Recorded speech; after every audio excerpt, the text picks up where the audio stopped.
going to go ahead and continue our media availabilities for today. We're now joined by Erik Jones and Corey Heim with Legacy Motor Club. This press conference will be transcribed, so you can find that through Toyota, and we'll post it on NASCARmedia.com. We'll take as many questions as we can. We'll start here in the middle with Dan Gelston, and then go to Jeff. I'm sorry. Hey, over here. How you doing? Dan Gelston, Associated Press. Can you take us a little bit about the process from last week? Obviously, you sounded pretty hurt on the audio. Then you were out of the care center pretty quick. How did you feel in there, and what changed between the care center visit and the time you got back to your bus that you had to go back? Yeah, I mean, I think for me, it's fairly straightforward. I can dive right into it. You know, it hurt when I crashed. I've never broke a bone in my life, so I didn't even know what that would feel like. I got out of the car on my own, and I was feeling better. Obviously, adrenaline is going, and, you know, I'm pumped up still, and got to the care center, told them what was wrong, you know, that my back was hurting, and they poked and prodded all over me as they normally do, and you know, I said everything felt okay, and I told them multiple times it was feeling just like muscle strain to me, and so from there, you know, I got up and I was getting around. You know, obviously I walked in to the care center. I got up to leave, and was feeling good, getting released. I talked to a couple of nurses who saw me on the way out and said, "Look, if anything changes, just come right back," because I think, you know, they were under the same impression, a lot of adrenaline, and that they could tell I was hurting a little bit. And you know, by the time I got back to the motorhome after the interviews, I was in more and more pain as time was passing. You know, got changed in my clothes and knew I was going to have to go back. I was starting to really hurt and having some trouble getting around, so went back right away and said, "Look, I think there's probably more wrong here than what I was letting on to you guys. It's really starting to cause me some pain." And so then we made the decision to transport. We took an x-ray there and saw some possible problems. We weren't really sure with the equipment. So then we went ahead and transferred to UAB after that. We'll go to Jeff in the middle, and then to Bob. Erik, how much pain are you in right now? How much pain have you been in this week? And you know, what's your approach mentally to taking your time to come back here? Yeah, I mean, you know, to be honest, right now I'm feeling pretty good. You know, as a driver, and probably, you know, any driver, right? They just want to hop back in. I would love to say I could get back in and do it right now. I mean, is that possible? I don't know. You know, I don't know how I'd truly feel in the car, especially at a place like Dover. You know, I get pretty sore at night, you know, and when I'm not moving around, and my range of motion is just a bit limited right now, but the soreness has faded away. You know, it's pretty bad early in the week and was just kind of resting, but by yesterday and today, I'm starting to feel better and better. There's certain motions and things that cause a lot of pain. You know, the thing that's probably the worst is it's allergy season, and when I got to sneeze, that hurts pretty bad. But other than that, you know, sitting here right now talking, you know, I feel pretty good. As far as coming back, you know, I think it's week to week. My injury, fortunately, is on the mild side. So we'll just kind of have to see how it's healing up, how I'm feeling. Again, I'm feeling better and better every day. So that'll be something we'll have to. I have an appointment next week and kind of make a decision from there. We'll go to Bob, and then Lee, Steven, and here in the front to John. Bob Hockers, Fox Sports. Erik, do you have any idea of what the G's were in the crash? And also, like, are you in a back brace or anything, or do you just need a scan that says, okay, you can go? Yeah, I'm not in any back brace. You know, it's kind of up to seeing how the x-rays look and how it's healing, making sure everything's healing good. With the neurosurgeon that I'm seeing in Charlotte, so that's kind of week to week and how that's looking. So no brace or anything. The wreck itself, you know, I went to NASCAR, looked at the car on Tuesday or Wednesday, I believe, and you know, the wreck was really similar to Ryan Blaney's at Daytona last summer, and so the G's and the impact were similar to that. And kind of talking through with NASCAR what has to get fixed to see an improvement there. And so obviously Ryan was uninjured in his, and I had an injury in mine. So kind of going through and figuring out what the difference is there. But it was real similar to his wreck. We'll go to Lee, then Steven, then John. Lee Spencer, Sirius XM NASCAR Radio and CatchFence.com. I'm just curious, given the season that you'd had up to this, it has not been the happiest at times for you, and I'm wondering, what are you trying to do on the mental side? Clearly you have some healing to do physically, but mentally it's been a tough road for you this year, and I'm just kind of wondering, what are you doing for your mental health? Yeah, I mean, it's a unique perspective for me, right? I haven't missed a cup race, and this is my 8th season, so I've never had a chance to sit back and watch a cup race in a long time now, and obviously never seen my own team perform without me, so I think you got to look at the positives from some area, right? And at least I can take a view from my team from a side where I'm not involved with it for a weekend at least, and see how things look. It's definitely more challenging than I thought, waking up this morning, to be honest, and getting ready for the day and realizing, hey, you're not getting in the car. You see the suits hanging up, and so that's tough. But, for me, taking a week off, I actually had another guy talk to me about this, text me about it, kind of exactly what you were saying, take this time to reflect and see where you are in life, because, right now, can take that time. So yeah, I mean, it's not where we want to be as far as the season's been yet, and where our team and our cars have been. Obviously it's unfortunate not to continue that process to get better, right? I want to be in that, but right now just trying to find the positives, and that, hey, can take at least a week and see what my group looks like from the outside and watching in. Obviously you can hear that advice from people around you, but it's going to be interesting to see it for myself for this weekend. And Corey, just from you, you feel like you're kind of drinking out of a fire hose right now. This is certainly not the way you wanted to get into Cup. I mean, obviously we knew that was your long-term goal, but can you just kind of take us through, what the last week has been for you as well?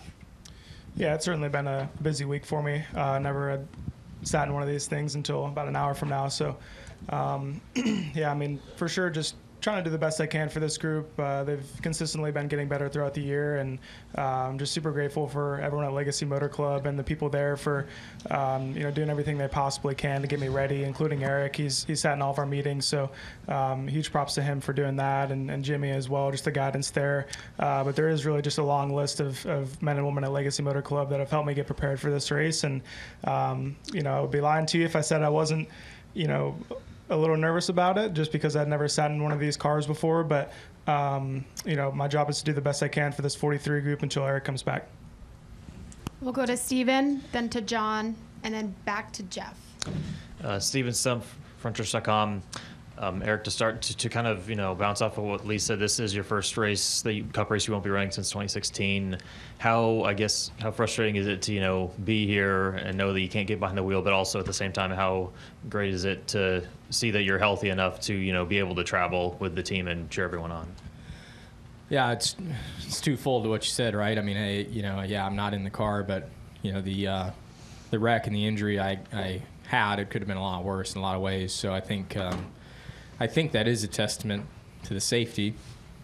I think NASCAR has gotten some of a bad rap this week. The next gen car gets a bad rap, and at the end of the day, I think the car did its job.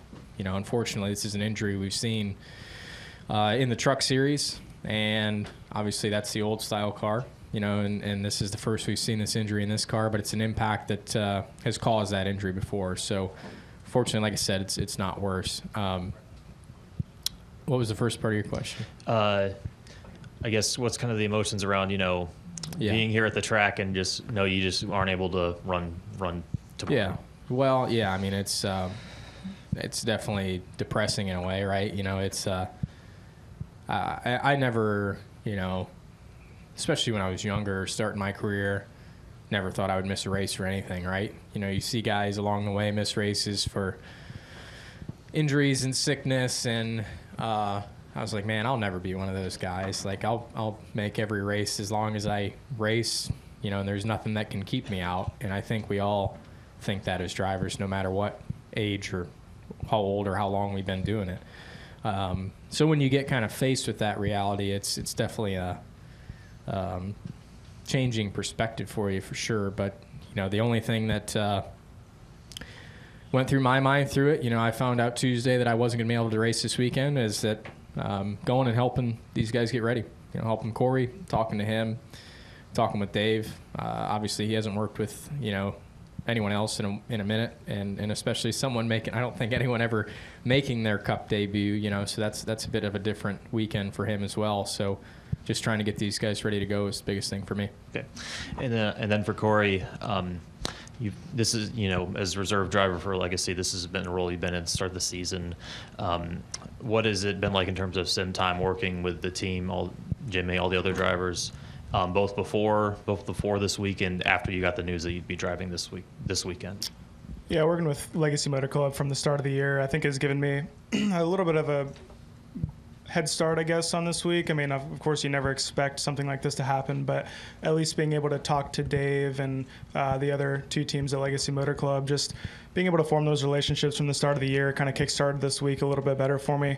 And it's, you know, been a pleasure for sure. I mean, just getting the, I guess, virtual seat time in a Cup car has helped me a little bit, and being able to tune on the simulator side of things for them throughout the year. So, you know, certainly didn't really get to dive in too deep into this weekend, but I think with the, you know, 3 or 4 days that I got in preparation, and, you know, leaning on all the drivers at Legacy Motor Club to try to get ready the best I can has been the biggest thing for me. So, you know, I'll definitely learn a lot in the next couple hours, but I think the last 3 or 4 days have been definitely very beneficial for me, rather than just a overnight heads up. That would be a lot tougher for sure. We'll come over here to John and then wrap with Jeff. John Crane, NASCAR.com. You know, starting with you, Erik, you know, can you talk a little bit more about the conversations you've had with Corey, especially considering that you're a veteran driver that can help maybe give him as much advice as he can for his debut?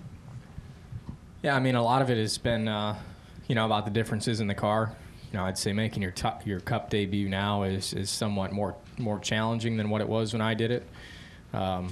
Less practice, completely different car. You know, so there's a lot of things that are tougher. I felt like when I was getting to make my first Cup start, albeit we'll take out when I jumped in at Bristol for Denny, that was kind of last minute. When I got to do it for Kyle at Kansas, you know, I had a lot of time to prepare and get ready, and then 2-3 practices through the weekend. So it's challenging now.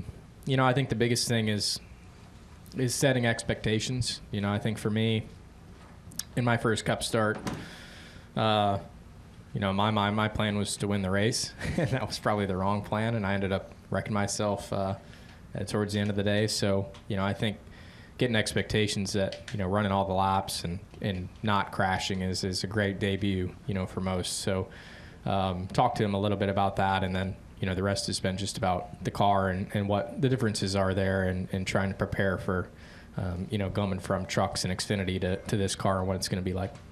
And then for you, Corey, you know, obviously taking this advice, you know, how important is that advice as you go into this weekend in terms of a comfort perspective, being at ease perspective, et cetera?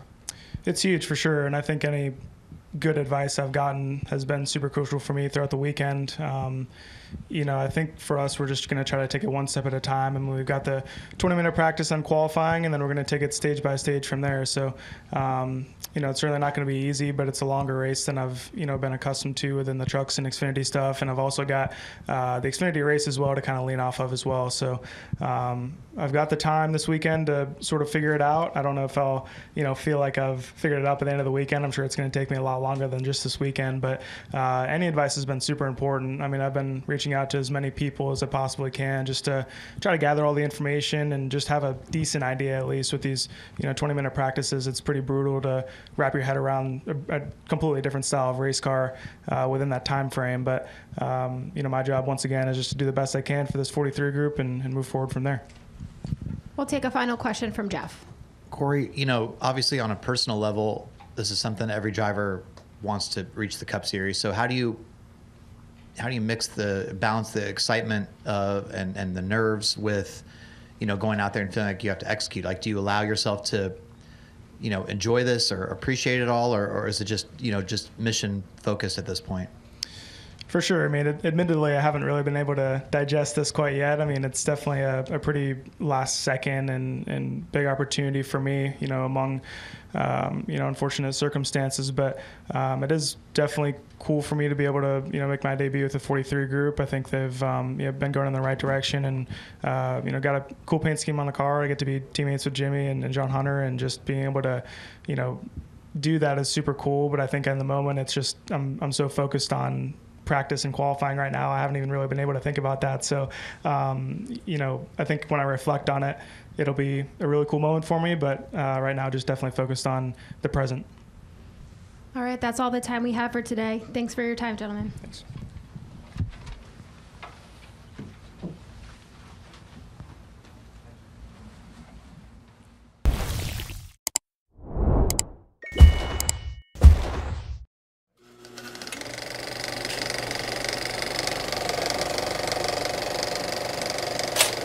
All right, there's the checkered flag. Great job, driver.